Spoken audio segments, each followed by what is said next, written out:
Sebenarnya sih ini ada kisah berbeda kisah.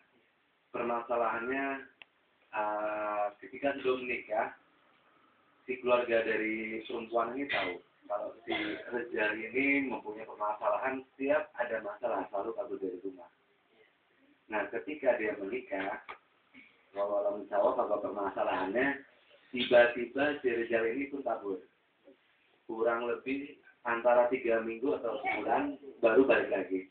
Setelah balik, dia bertemu dengan istrinya, minta maaf dengan sebesar-besarnya, diterima oleh wanitanya, akan tetapi dengan orang tua perempuan itu menolak dengan kasar. Bahwa hari itu juga harus dicerai. Tanpa ada duduk permasalahan, tanpa ada musyawarah.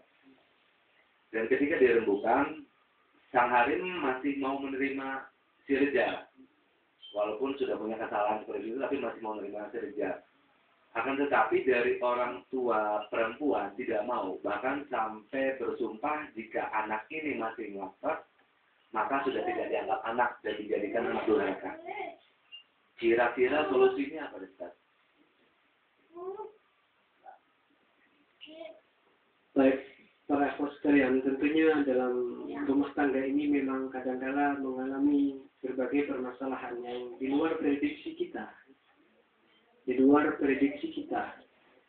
Dalam kasus ini, bahwasanya seorang suami ini mempunyai kebiasaan kabur dari masalah. Ya. Setelah dia nikah, dia melarikan diri dari istrinya dengan waktu yang berapa saat. Kemudian setelah balik dia minta maaf kepada istrinya, kemudian mengakui kesalahannya, kemudian berjanji untuk tidak berbuat lagi,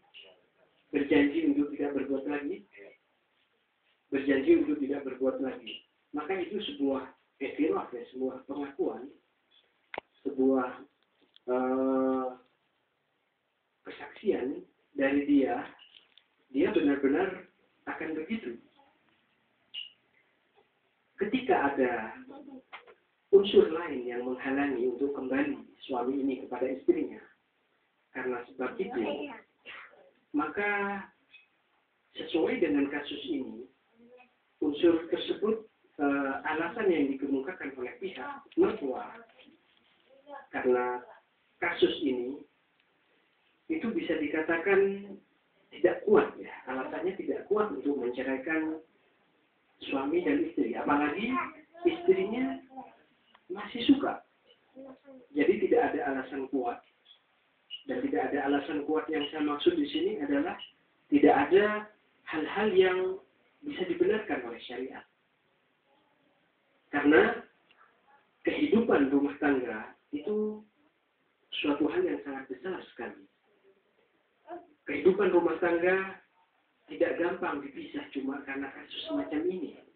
Misalkan ghalidhah yang tadi itu, ikatan yang sangat kuat sekali, tidak gampang dipisahkan karena kasus semacam ini. Toh kasus yang lebih besar dari itu, umpamanya ketika suami benar-benar bertobat, suami benar-benar menyatakan kesalahannya dan berjanji untuk tidak mengulanginya, insya Allah Allah akan memberikan rumah tangga ini rumah tangga yang sa'idah, yang bahagia. Jadi alasan yang dikemukakan oleh mertua dengan kasus tersebut tidak dibenarkan, tidak ada dasar syariat yang menguatkan. Permasalahannya si anak jadi bingung karena sumpah dari orang tuanya. Sumpah di dalam Islam, makanya sumpah, kalau itu sumpah untuk berbuat baik yang dikatakan nazar, itu enggak masalah. Tetapi kalau sumpah dalam hal yang jelek, ya, dalam negatif, saya tidak akan menemui umpamanya anak saya ketika datang ke rumah. Rasulullah ketika Abu Bakar pernah bersumpah semacam itu, supaya mengganti sumpahnya dan supaya bersumpah dengan sumpah yang baik, dan dia harus membayar kafarah puasa 3 hari. Kafarah bagi orang yang bersumpah dengan sumpah yang jelek, atau bersumpah kemudian kita nggak bisa melaksanakan sumpah itu, sumpah baik atau belum bisa melaksanakan. Melanggar, kita harus membayar kafarah.